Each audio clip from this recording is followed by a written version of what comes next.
ಇತ್ತೀಚಿನ ಸಂಚಿಕೆಗಳನ್ನು ಜಾಹೀರಾತಿನ ಕಿರಿಕಿರಿ ಇಲ್ಲದೆ ನೋಡಿ.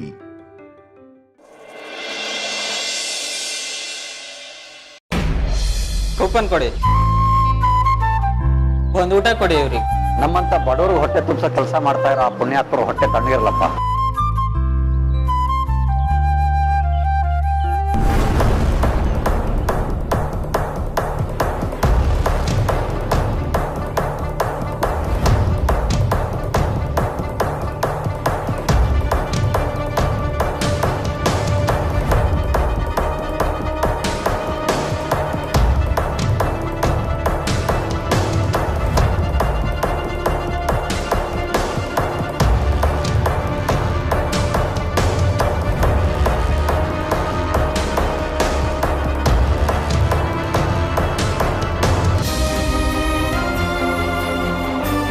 ಅಪ್ಪನ ಹೆಗಲ ಮೇಲಿರೋ ಭಾರ ಕಡಿಮೆ ಆಗಬೇಕು ಅಂತ ಕೆಲಸ ಮಾಡ್ತಿರೋ ನಿನ್ನ ನಿರ್ಧಾರನ ಗೌರವಿಸ್ತೀನಿ ಮಗಳೇ. ಪ್ರತಿ ಮನೆಯಲ್ಲೂ ನೀನಂತ ಒಬ್ಳು ಮಗಳಿದ್ರೆ ಯಾವ ತಂದೆನೂ ನಿಸ್ಸಹಾಯಕ ಆಗಲ್ಲ.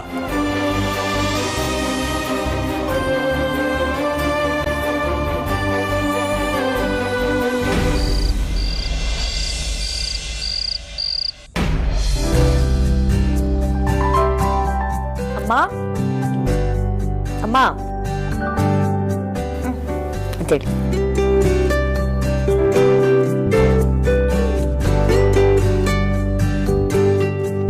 ಬೆಳಿಗ್ಗಿಂದ ಬರೀ ಫ್ರೆಶ್ ಅಪ್ ಆಗಿದ್ದೀರಾ, ಸ್ನಾನ ಮಾಡ್ಬೋದು ತಾನೆ? ಓ, ಜ್ವರ ಬಂದಾಗ ಸ್ನಾನ ಮಾಡಂಗಿಲ್ಲ ಅಲ್ವಾ? ನಿಮ್ಗೋಸ್ಕರ ಬ್ರೋಕ್ಲಿ ಸೂಪ್ ಮಾಡ್ಕೊಂಡ್ ಬಂದಿದ್ದೀನಿ. ಇದನ್ನ ಕುಡಿದ್ರೆ ಜ್ವರ ಎಲ್ಲ ಮಾಯ ಆಗತ್ತೆ. ಬೇಡಮ್ಮ, ನಂಗೆ ಯಾಕೋ ಏನು ಸೇರ್ತಾ ಇಲ್ಲ, ನಾಲ್ಗೆ ಎಲ್ಲ ಮರುಗಟ್ಟಂಗಾಗಿದೆ. ಅಮ್ಮ, ಇದು ಬ್ರೋಕ್ಲಿ ಸೂಪು ಅಂತಂದ್ರೆ ನಿಮ್ಗೆ ಜ್ವರ ಪಟ್ಟಂತ ಮಾಯ ಆಗತ್ತೆ. ಅದು ಅಲ್ಲದೆ ತುಂಬಾ ಟೇಸ್ಟಿ ಆಗಿರತ್ತೆ ಅಂಡ್ ಹಾಗೇನೆ ಕ್ಯಾಲ್ಸಿಯಂ ಕೂಡ ಇದೆ, ಗೊತ್ತಾ? ಬೇಡಮ್ಮ. ಎಲ್ಲಿ ಆನಿ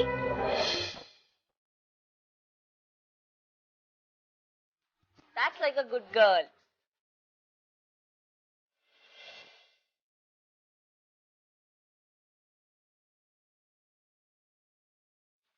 ಬಿಸಿ ಆಯ್ತು ಅಂದ್ರೆ ಹೇಳಿ.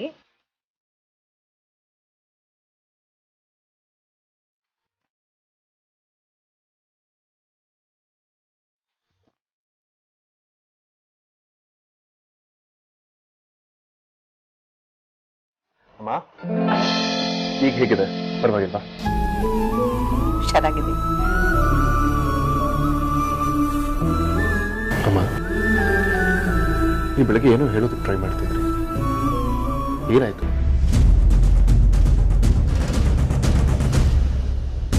ನೀವು ಖಂಡಿತವಾಗ್ಲೂ ನಾರ್ಮಲ್ ಆಗಿರ್ಲಿಲ್ಲ. ಯಾರಾದ್ರೂ ನೋಡಿ ಹೆದರ್ಕೊಂಡ್ರ? ಅಥವಾ ನಿಮ್ಮ ಮಕ್ಕಳ ಬಗ್ಗೆ ಏನಾದರೂ ಹೇಳೋದಕ್ಕೆ ಟ್ರೈ ಮಾಡ್ತಿದ್ರ?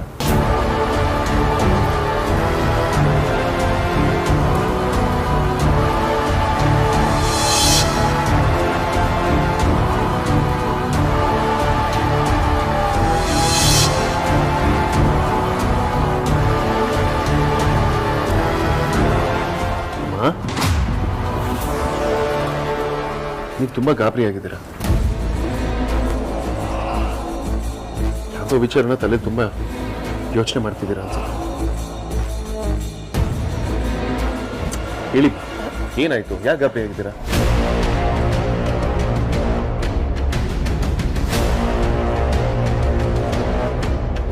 ಹೌದಮ್ಮ, ನಾವೆಲ್ಲರೂ ನಿಮ್ಮ ಜೊತೆ ಇರಬೇಕಾದ್ರೆ ಹೆದರ್ಕೊಳ್ಳೋ ಅಗತ್ಯ ಏನಿದೆ? ಏನಾಯ್ತು ಅಂತ ಧೈರ್ಯವಾಗಿ ಹೇಳಿ. ಹೇಳಿ ಅಮ್ಮ. ಅಮ್ಮ, ಅದೇನೇ ಆಗಲಿ ಧೈರ್ಯವಾಗಿ ಹೇಳಿ. ನಿಮ್ಮ ಜೊತೆ ನಾನಿದ್ದೀನಿ.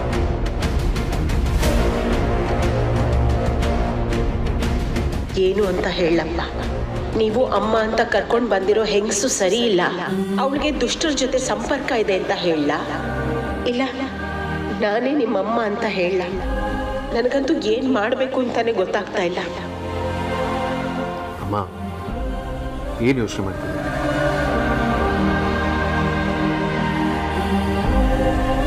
ನನ್ನ ಹತ್ರ ಯಾಕೆ ಹೇಳಬೇಕು ಅಂತನಾ? ಆ ಥರ ಏನೂ ಇಲ್ಲಪ್ಪ. ನೀವು ನನಗೆ ಪರಿಚಯ ಆದ ಹೊಸರಲ್ಲಿ ಇನ್ನು ಮುಂದೆ ನೀವು ನಮ್ಮನೇಲೆ ಇರಬೇಕು ಅಂತ ನಾನು ನಿಮ್ಗೆ ಹೇಳಿದ್ದೆ.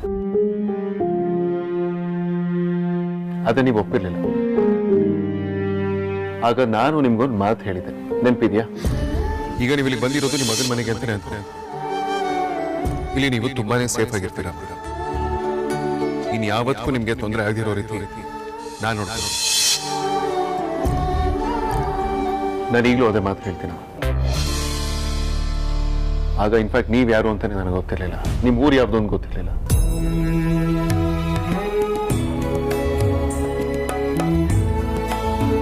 ಆಗ್ಲೇ ನಿಮ್ಮನ್ನ ಮನೇಲಿದೆ ಅಂತ ಕರ್ಕೊಂಡ್ ಬಂದಿದ್ದೆ ನಾನು. ಈಗ ನಿಮ್ಮನ್ನ ಬಾಯಿ ತುಂಬಾ ಅಮ್ಮ ಅಂತ ಕರಿತೀನಿ. ಈಗ ನಿಮ್ಮನ್ನ ಬಿಡ್ತೀನಾ?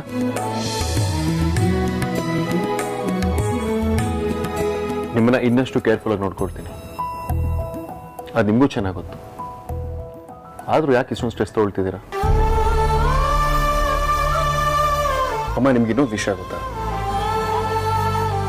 ನಮಗೆಲ್ಲ ನಿಮ್ಮ ಜೊತೆ ಮಾತಾಡುವಾಗ ನಮ್ಮ ಹೆತ್ತ ತಾಯಿ ಜೊತೆನೆ ಮಾತಾಡ್ತಿದ್ದೀವಿ ಅನ್ಸುತ್ತೆ. ನಿಮ್ಮನ್ನು ನೋಡಿದ್ರೆ ಅಷ್ಟು ಫೀಲ್ ಆಗುತ್ತೆ.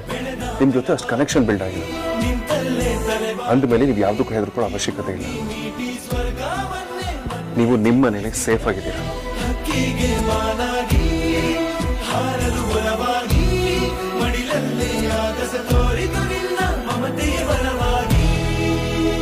ಅಮ್ಮ, ನಿಮ್ಗೆ ನಮ್ಮನೆಗಿಂತ ಸೇಫೆಸ್ಟ್ ಜಾಗ ಬೇರೆ ಸಿಗಲ್ಲ.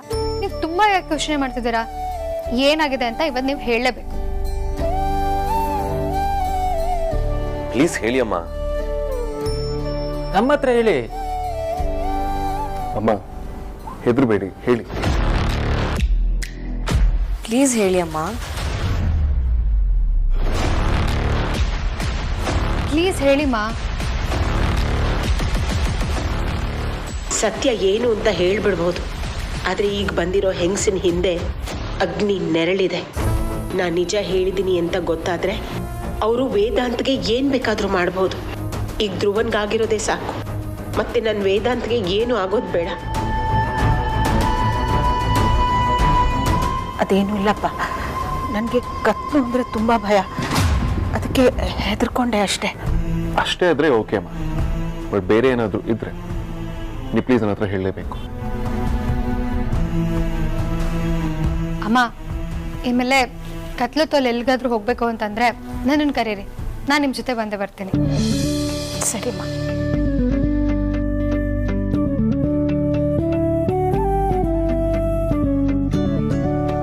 ಅಣ್ಣ, ನಂಗೆ ಯಾಕೋ ಅಮ್ಮನ ನೋಡಿದ್ರೆ ದೃಷ್ಟಿ ಆಗಿದೆ ಅಂತ ಅನಿಸ್ತಾ ಇದೆ. ಮೊದಲು ಅಮ್ಮನ ದೃಷ್ಟಿ ತೆಗಿಬೇಕು. ಯು ರೈಟ್ ಆದ್ಯ. ಅಮ್ಮನಿಗೆ ತುಂಬಾ ದೃಷ್ಟಿ ಆಗೋಗಿದೆ. ಅದಕ್ಕೆ ಅಮ್ಮನ ಮುಖದಲ್ಲಿ ಮೊದಲಿದ್ದ ಕಳೆನೇ ಇಲ್ಲ. ಅಮ್ಮ, ಒಂದು ನಿಮಿಷ.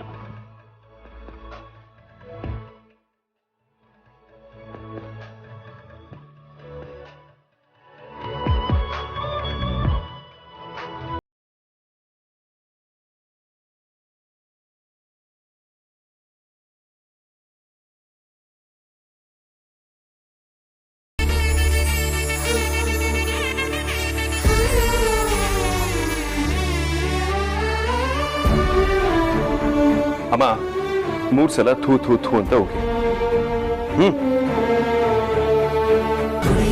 ಪೂಜಿಸಲು ಅರಹಾಡು ನನ್ನ ತಾಯಿ, ಮನದೊಳಗೆ ಮಂದಿರವ ಕಟ್ಟಿರುವಳು ಕರುಣಾಮಾಯಿ. ನವಮಾಸ ಮಡಿಲಲ್ಲಿ ಕಾಯುವಳು ಹೆತ್ತ ತಾಯಿ, ನೋವಲು ನಗುವವಳು ಒಬ್ಬಳೇ ಹೊತ್ತ ತಾಯಿ. ಜನನ ಮರಣ ಜಗದ ಸಂತೆ, ಅದಕ್ಕೂ ಮೀರಿನಿ ಬೆಳೆದು ನಿಂತೆ.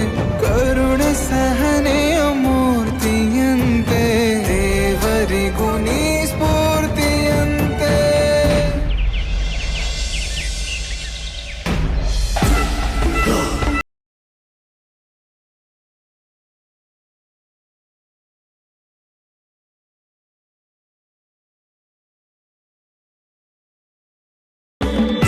ನಿನ್ ಮಾತು ಕೇಳ್ಕೊಂಡು ಆ ವೈದೇಹಿನ ನೋಡಕ್ಕೋಗಿ ತಪ್ಪು ಮಾಡಿದೆ ಅನ್ಸುತ್ತೆ.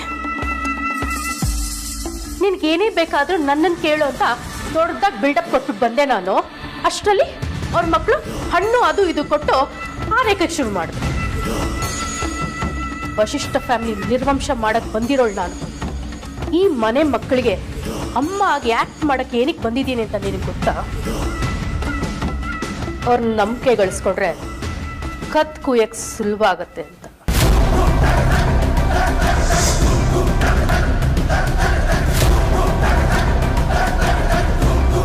ಆದ್ರೆ ಇವರೆಲ್ಲ ನನಗಿಂತ ವೈದೇಹಿ ಜೊತೆನೆ ಸಲಿಗೆಯಾಗಿ ನಡ್ಕೊಳ್ತಾರೆ. ಅವಳಿಗೆ ಬರ್ಬಾದ್ ಕಾಯಿಲೆ ಬಂದಿರೋ ತರ ಎಲ್ಲರೂ ಅವಳಿಗೆ ಆರೈಕೆ ಮಾಡ್ತಾ ಇದ್ದಾರೆ. ಯಾರು ನನ್ನ ಮಾತು ಕೇಳೋರೇ ಇಲ್ಲ. ಅದಕ್ಕೆ ನಾನು ಹೇಳಿದ್ದೆ ನಿನ್ನ ಪಾತ್ರಕ್ಕೆ ಬದಲಾವಣೆ ಅಗತ್ಯ ಇದೆ ಅಂತ. ಅವರೆಲ್ಲ ಅವಳ ಜೊತೆನೆ ಓಡಾಡ್ಕೊಂಡಿದ್ದಾರೆ ಅಂತ ಕೋಪ ಬೇಜಾರು ಎಲ್ಲ ಆಗ್ತಿದೆ ಅಲ್ವಾ? ಅದಕ್ಕೆಲ್ಲ ನನ್ನ ಹತ್ರ ಒಂದು ಸೊಲ್ಯೂಷನ್ ಇದೆ. ಆದರೆ ನೀನು ನಾನು ಹೇಳ್ದಾಗ ಕೇಳಬೇಕಾಗತ್ತೆ. ಹಾಗಾದರೆ ಇನ್ಮೇಲೆ ಅವರೆಲ್ಲ ನೆನ್ಸುತ್ತಾ ಓಡಾಡ್ಕೊಂಡಿರ್ಬೇಕು. ಹಾಗೆ ಮಾಡ್ತಾರೆ. ಏನದು? ಇವರೆಲ್ರಿಗೂ ಆ ವೈದೇಹಿಗಿರೋ ಥರನೇ ಒಳ್ಳೆತನ ಕಾಳಜಿ ಅನ್ನೋ ಕಾಯಿಲೆ ಇದೆ. ಅದನ್ನು ಅಸ್ತಿವಾಗಿ ಬಳಸ್ಕೊಂಡು ಏನು ಬೇಕಾದರೂ ಮಾಡು. ಅದೇನು ಅಂತ ಅರ್ಥ ಆಗೋ ಥರ ಹೇಳು. ಏನು ಮುಂದೆ ವೈದೇಹಿ ಥರ ಮಕ್ಕಳ ಮುಂದೆ ಅವ್ರನ್ನೆಲ್ಲ ತುಂಬ ಕೇರ್ ಮಾಡ್ತೀನಿ ಅನ್ನೋ ಥರ ಡ್ರಾಮಾ ಮಾಡಬೇಕು. ಆಗ ಅವರೆಲ್ಲ ಈಸಿಯಾಗಿ ನಂಬ್ತಾರೆ. ನನ್ನಿಂದ ಆಗಲ್ಲ ಅನ್ಸುತ್ತೆ. ಆಗಲ್ಲ ಅಂದರೆ ಅವರೆಲ್ಲ ನಿನ್ನ ಹಿಂದೆ ಸುತ್ತೋ ಹಾಗೆ ಮಾಡೋಕ್ಕಾಗಲ್ಲ. ನಾನು ಹೇಳ್ದಾಗ ಮಾಡು ಅಷ್ಟೆ.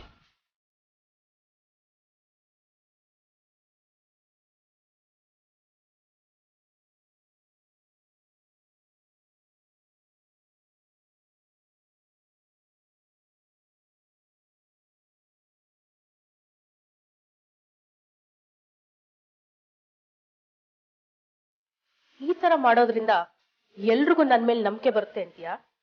ಖಂಡಿತ, ಅದರಲ್ಲಿ ಡೌಟೇ ಬೇಡ. ನೀನು ನಾನು ಹೇಳ್ದಾಗ ಮಾಡು ಅಷ್ಟೆ.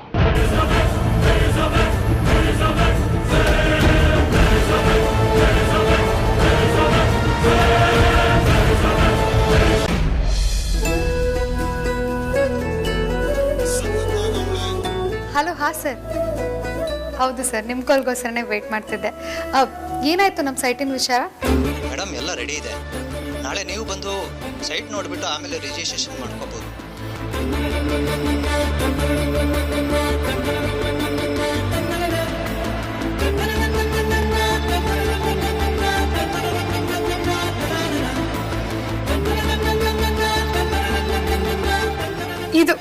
ಇದು ಸಾಧನೆ ಅಂದ್ರೆ ಎಲ್ಲ ಸಾಧ್ಯ ಆಗುತ್ತೆ ಅಂತ ನಾನು ಅನ್ಕೊಂಡೇ ಇರಲಿಲ್ಲ.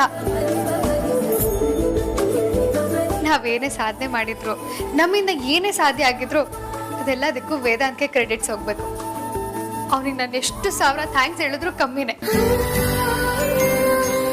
ಯಾಕೆಂದ್ರೆ ನನ್ನ ಮೇಲೆ ನಂಬಿಕೆ ಇಟ್ಟು ನಾನು ಏನು ಮಾಡ್ತಿದ್ದೀನಿ, ಯಾಕೆ ಮಾಡ್ತಿದ್ದೀನಿ ಅಂತ ಕ್ವೆಶ್ಚನ್ ಮಾಡಿದೆ. ನನ್ನ ಮೇಲೆ ನಂಬಿಕೆ ಇಟ್ಟು ನಾನು ಏನು ಮಾಡೋದು ಅದು ಒಳ್ಳೇದಕ್ಕೆ ಅಂತ ಸಪೋರ್ಟ್ ಮಾಡಿದ್ದಾನೆ.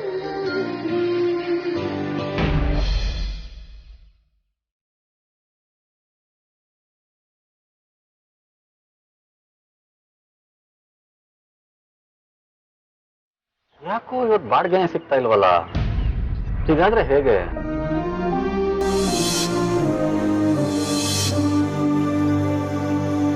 ಹೆಣ್ಮಕ್ಳು ಜೀವನ ನೀರಿನ ಮೇಲಿನ ಗುಳ್ಳೆ ಇದ್ದ ಹಾಗೆ. ಎತ್ತಿರೋ ಅಪ್ಪ ಅಮ್ಮನ ಬಿಟ್ಟು, ಹುಟ್ಟು ಬೆಳೆದಿರೋ ಮನೆ ಬಿಟ್ಟು, ಗಂಡನ್ನೇ ಸರ್ವಸ್ವ ಅಂದ್ಕೊಂಡು ಅವನ ಜೊತೆ ಬಂದಿರ್ತಾರೆ. ತಮ್ಗೇನೇ ಆಸೆ ಇದ್ರು ಅದನ್ನೆಲ್ಲ ಬದಿಗಿಟ್ಟು ಮಕ್ಕಳು ಸಂಸಾರ ಅಂತ ಕಷ್ಟಪಡ್ತಿರ್ತಾರೆ.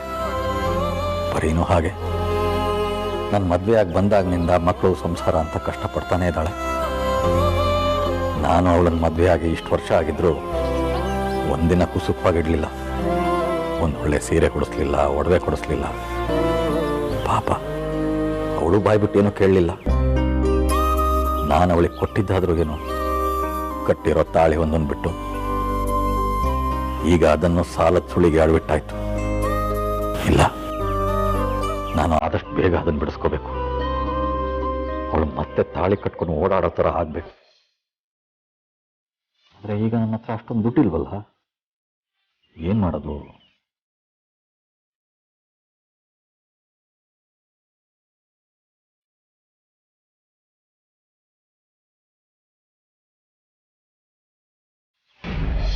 ಅಪ್ಪ ಅಮ್ಮಂಗೆ ಸೈಟ್ ಕೊಡ್ಸಕ್ಕೆ ಯಾವುದೋ ಒಂದು ರೂಪದಲ್ಲಿ ಕಾರಣ ಆಗಿದ್ದಾನೆ. ವೇದಾಂತ್ ವಸಿಷ್ಠ, ನನ್ನ ಮುದ್ದು ಕರಡಿ ಮರಿಕೊಣೋ ನೀನು. I love you, love you, love you, love you, love you so much.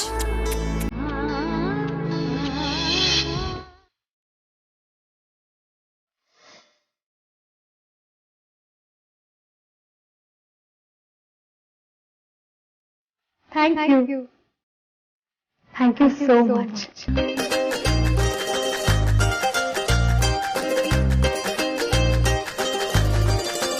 Thank you Vedant.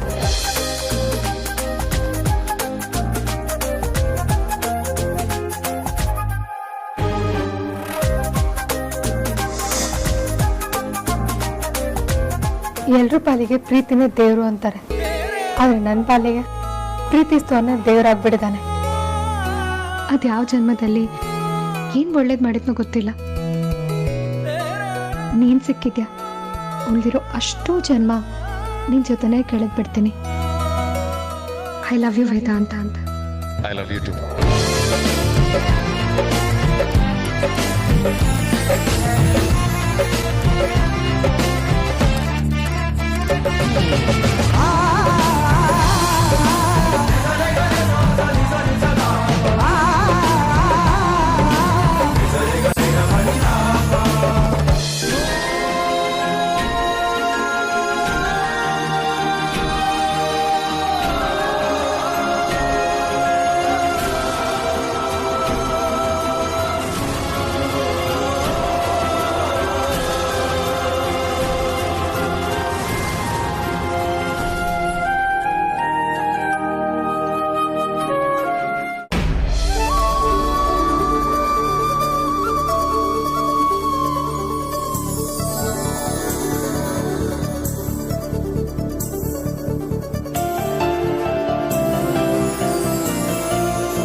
ಮನಸೆ ಮನಸೆ ಥ್ಯಾಂಕ್ ಯು, ನಿನಗೂ ಮನಸಾಯಿತು. ಕನಸೆ ಕನಸೆ ಥ್ಯಾಂಕ್ ಯು,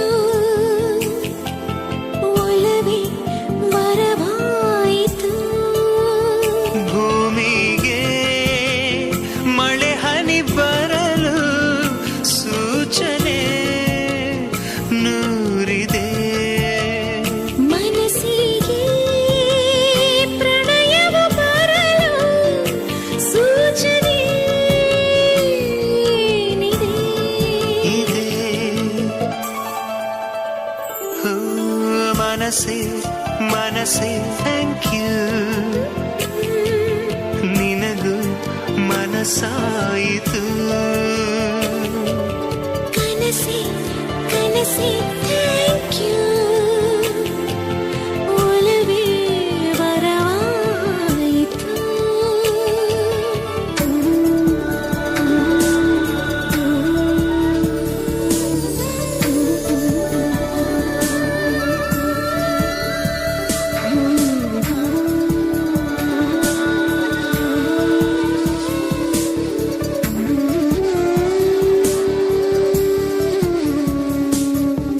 ಅಣು ಅಣುವಿನ ಚಳಿ ಬಿಡಿಸುವ ಕುಲುಮೆ ಇದೆ, ಕಣ ಕಣದಲ್ಲಿ ಕಚಗುಳಿ ಇಡು ಚಿಲುಮೆ ಇದೆ.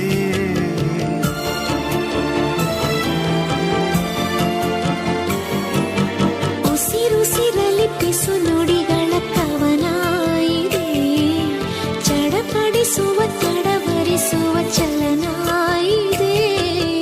ಆಣೆ ಭಾಷೆ ಹಾಡಾಗಿದೆ, ಬಯಕೆ ಹರಕೆ ಜೊತೆ ಸೇರಿದೆ. ಈ ನನ್ನ ಧಮನಿಯ ಒಳಗು ನಿನ್ನದೇ ರೂಪವು. ಈ ನಮ್ಮ ಧರಣಿಯ ಹೊರಗು ನಮ್ಮದೇ ಲೋಕವು. ಆಹಾ ಮನಸ್ಸೇ ಮನಸ್ಸೇ ಥ್ಯಾಂಕ್ ಯು, ನಿನಗೂ ಮನಸಾಯಿತು. ಕನಸೆ ಕನಸೆ ಥ್ಯಾಂಕ್ ಯು, ಒಲವೇ ವರವಾಯಿತು.